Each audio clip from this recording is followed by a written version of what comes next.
Hello viewers, কেমন আছেন সবাই? নিশ্চয়ই ভালো আছেন। আজ আমি আপনাদের সাথে শেয়ার করতে এসেছি নুডলসের একটি রেসিপি, যেটাতে থাকবে মিক্সড ভেজিটেবলস, থাকবে চিকেন, থাকবে ডিমের ঝুরি ভাজা আর থাকবে মটরশুঁটি। তো শুরু করি। তেল গরম হওয়ার পরে আমি দিয়ে দিচ্ছি রসুন কুচি, তারপর দিয়ে দিলাম পেঁয়াজ কুচিটা,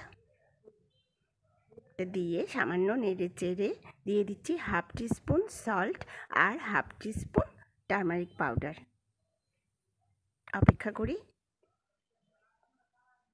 এবার নেড়ে চেড়ে আমি আলুটা দিয়ে দিলাম। আলুটা সামান্য নেড়ে চেড়ে ভেজে এখানে দিয়ে দিচ্ছি আমি আগে থেকে কেটে রাখা বাঁধাকপিটা দিয়ে দিচ্ছি, সাথে সাথে দিয়ে দিচ্ছি কাঁচামরিচ। ঢাকা দিয়ে রাখবো কিছুক্ষণ, এরপরে ঢাকা তুলে ভালো করে নেড়ে আমি এখানে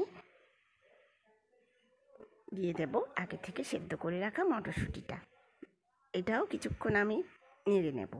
তারপর দিয়ে দিচ্ছি টমেটো পিউরিটা আমি বানিয়েছিলাম টমেটো সেদ্ধ করে খোসা ছাড়িয়ে দিয়েছিলাম ওখানে, টমেটো সস, লবণ আর মশলা। এরপরে দিয়ে দিচ্ছি চিকেন ফ্রাই আর ডিমের ঝুরি ভাজা। তারপর দিয়ে দিলাম আমি নুডলসটা, দিয়ে ভালো করে নাড়তে হবে, কিছুক্ষণ নাড়তে হবে। এটাকে নেড়ে আমি 5 মিনিটের মতো দমে রাখবো। আর লবণটা আপনারা স্বাদ মতো দেবেন।